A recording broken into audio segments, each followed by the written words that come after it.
안녕하세요, Nicole. So today we're going to learn about an idiom which is difficult to interpret in English. So these are the idioms that are used a lot with natives, right? But like I don't think many Korean learners who's even advanced will know this idiom. So very special and hard Special native. one. 시작할게요. 첫 번째, 엉덩이가 무거워요. Alright, so what is 엉덩이? 엉덩이 means butt. and 무거워요 means Heavy. heavy. What does it mean? But it's heavy. Oh, is it saying your body is big? Maybe you could say that too. like, 엉덩이가 무거워요. It means like once you're seated, rarely gets up, which means that person stays in one position for a long time. Yeah. It also refers to the person or people who is very patient or diligent in their duties. If a person hardworking while studying or doing his job, we say 엉덩이가 무거워요. Okay, that was pretty easy. So I hope you understand. Okay, so let's give an example. 주연아, 너 아까도 공부하고 있었잖아. 아직까지도 공부해? 나 지금 이해가 잘 안 가서 지금 한 5시간 됐나? 너 진짜 대단하다. 어디 안 갔어 중간에? 나 여기 계속 공부하고 있었지. 와, 너 엉덩이 진짜 무겁다. 맞아, 나 한 번 앉으면 나 끝날 때까지 안 일어나. 와, 대단하다. 애비, 엉덩이가 무거워요. Alright, let's move on to the next one. 두 번째, 문턱이 높아요. Okay, so what is 문턱? 문턱. Okay, there's a door and then the bottom of it, there's a threshold, you know. So it means 문턱 in Korean. And then 높아요 means Means to be high. to be high. So it means it's hard to get inside the room. So As it is said, it means that it's really hard to get in something. So for example, if you want to get a job, but you want to say, oh, the threshold is really high, 문턱이 너무 높아요, it's really, really hard to get in. Or even universities, when you want to get in those good universities, you could say, oh, it's really, really hard to get in, as in like 문턱이 너무 높아요, 문턱이 높아요. Alright, let's give an example. 언니 그때 지원했다던 그 회사 잘 되고 있어? 아, 근데 지원은 했는데 문턱이 너무 높아서 걱정이야. 아, 맞아. 그 회사가 좀 되게 어렵긴 하지, 들어가기. 맞아, 복지도 잘 돼 있고 맞아. 너무 좋아가지고 경쟁률이 좀 세네. 그래도 그래도 내 생각에 언니는 할 수 있을 거야. 화이팅! Okay, alright. Let's move on to the next one. 세 번째, 꼬리표가 붙어요. Alright, so what is 꼬리표가 붙어요? So 꼬리표 means Tag or a label label. And then 붙어요 means to attached. to attached. So it means you've got a name tag on you. Like on the tail, you have a name tag. Like, 네, you got your name tag, which is kind of used in a negative situation. yes. Is used negatively. Alright, so 꼬리표가 붙어요. It could be used as in like, for example, there's a celebrity, like a couple, they got married and one person cheated on another. And whenever he comes out on the TV show, we could say, oh, he has the tag on him that's like followed that, oh, the person who's cheated, that person who's cheated. So there's a name tag, like the tag that really represent what you did and who you are. It's kind of used in a negative situation. Yes, that's right. What about another example? Like, so if somebody would keep on bullied and got punished by the school, and like everybody knows about it, and people could be like, oh, 꼬리표가 붙었어. He has a 꼬리표 that says that he bullied somebody and the classmates, or yeah, it's like a name tag that goes along with you. Whenever people think about you, they think about something kind of negative. That's the 꼬리표.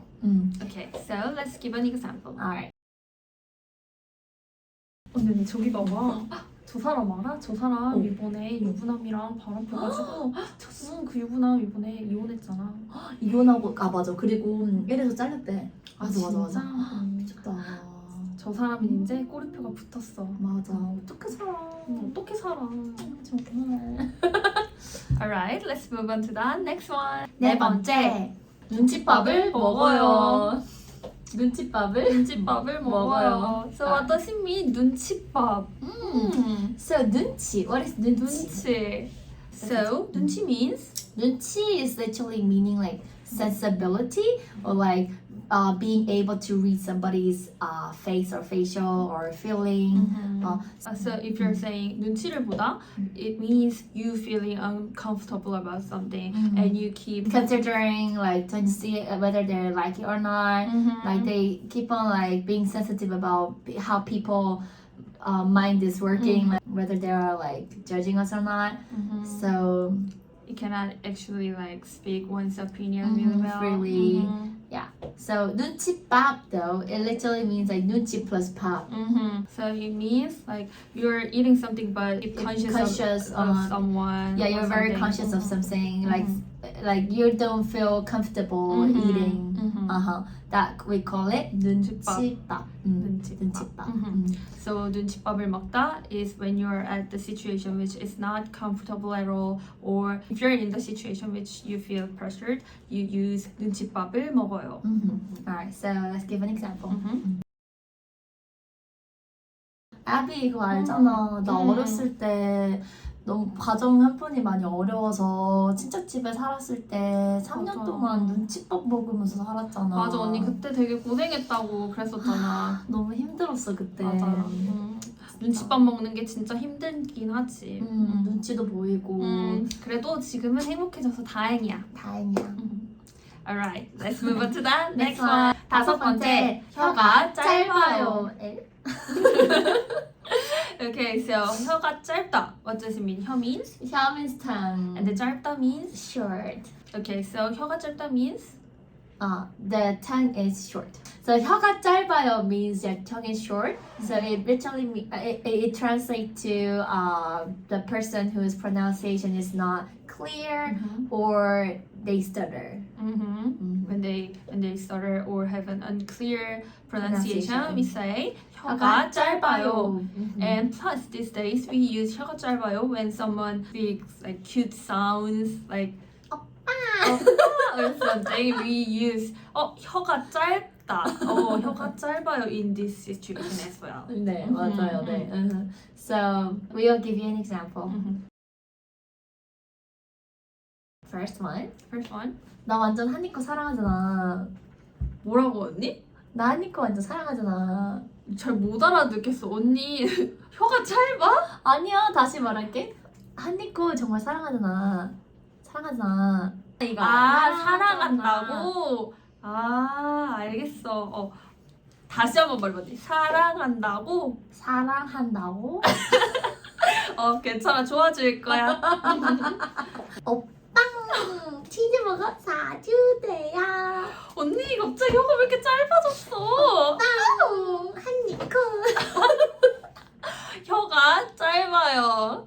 Okay, let's move on to the next one. 여섯 번째, 보따리를 풀어요. Okay, so 보따리를 풀어요. What is 보따리? 보따리 is a bundle. In the back days, 보따리 was used as a bag. So you put your stuff in, and it's like a big piece of cloth, and you wrap and tie it, and then put it on your back. Yeah, Okay, that's 보따리. that's 보따리. So unwrap or untie 보따리 means? 풀다 is to untie on a wrap. So to untie the 보따리 means So it means break the news. Like you're starting to to talk. and say about yourself and all stories about you, or reveal all of your secrets and something like that. 보따리를 풀어봐. 보따리 풀어봐. Let's start. Oh. Spill the tea. Like spill the tea. Yeah. Yeah. So let's give an example. Example. 언니 며칠 전에 소개팅한 거 나 다 알아? 빨리 맞아. 보따리 좀 풀어봐. 어디부터 시작해야 될까? 일단은 잘생겼어. 잘생겼어. 그리고 잘 될 것 같아? 좋아. 더 풀어봐. 그리고 서울대 나왔고 그리고 엄청 자상하고 잘 됐으면 좋겠다 언니. 고마워. Let's move on to the next one. 일곱 번째, 백기를 들어요. 백기를 들어요. 네. So what is 백기? 백기 means white flag. And 들다 means To hold. So it's like holding your white flag. Okay. So can you guess what it is? Mm. So is to offer a sign of defeat or to offer a sign of surrender. So it was used in the before back in days in the war. When they were defeated, they would just raise their white flag.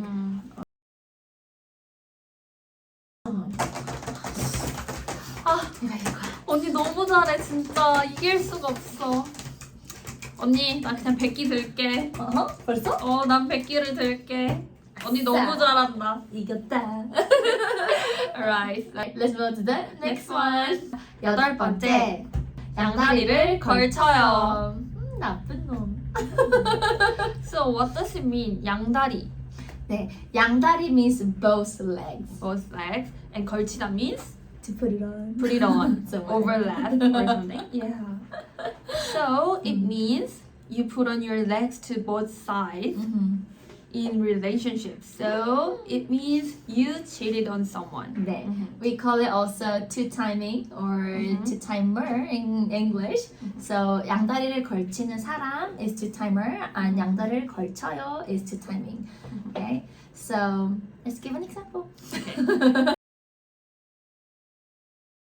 언니 왜 그래? 무슨 일이야? 언니 무슨 일 있어? 왜 뭔데?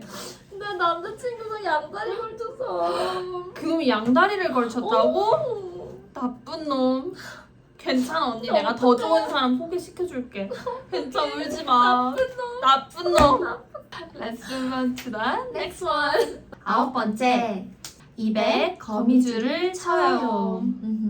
So what is 입에 거미줄을 쳐요?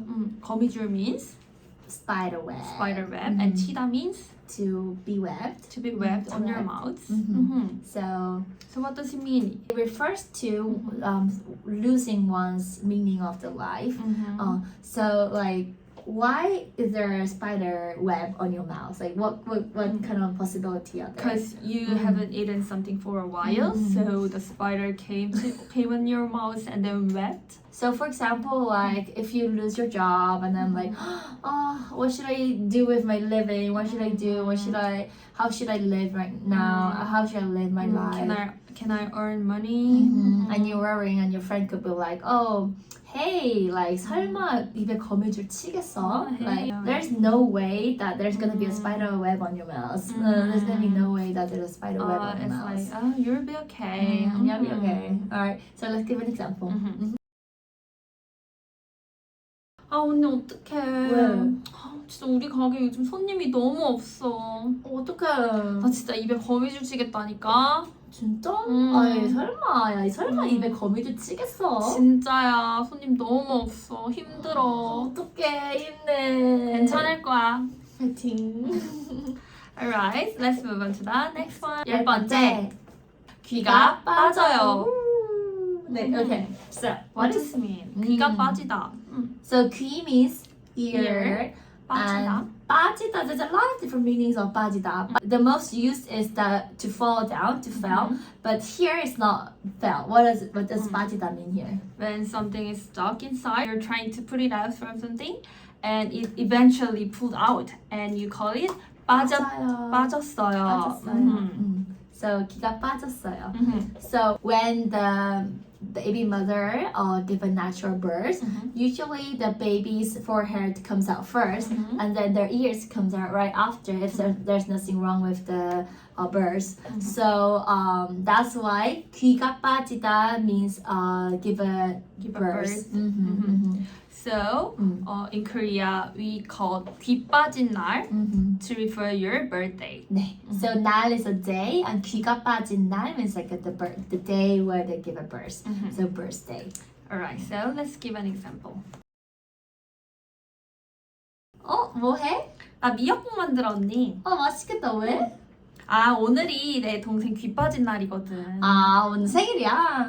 오늘 생일이야. 그래서 미역국 만들고 있어. 아하. 먹어볼래? 그래. 어때? 맛있다. 맛있다. Alright. These are the really hard idioms, but at the same time, it's very usefully used. And if you use these words in your conversation, you're gonna sound like you're native. Yes. So I recommend you guys to watch this video and learn some good expressions. 오늘은 여기까지. 여기까지. 감사합니다.